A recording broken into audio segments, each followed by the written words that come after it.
I'm here because I'm a New Zealand's candidate for the elections to sit on the committee that reviews the countries around how they're doing with the UN Convention. If I get voted on, I'll be the first person of a learning disability to get voted on this committee. It kind of gives me goosebumps, really. Gives me goosebumps too. Yeah, well, I mean, I've done a lot of my life, but I mean, this really, I think sums it up. Tomorrow is Decision Day. At the start of this campaign, there were countries who were openly unsupportive of a committee member with a learning disability. Now they've met Robert, many have changed their minds.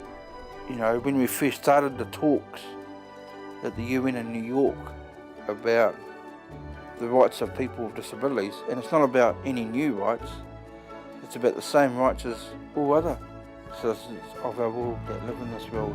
You know, the right to an education, the right to have a job, the right to choose with whom and where you live, the right to not be mistreated and abused, you know, and that's the thing that we brought to this UN. It's the everyday stuff. New Zealand played a key role in the development of the Convention on the Rights of Persons with Disabilities.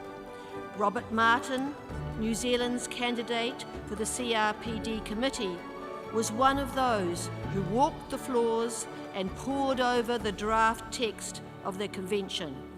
Number of representatives voting, 160. Required majority, 81. Number of votes obtained for Mr. Robert George Martin of New Zealand, 101.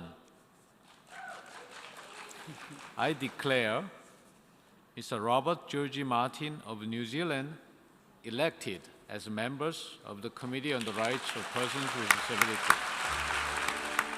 How amazing to have someone with an intellectual disability who's one of the top 18 experts in the world on disability rights, monitoring the implementation of international law with an intellectual disability. Wow, what a role model. We might be a small country, but we have big voices.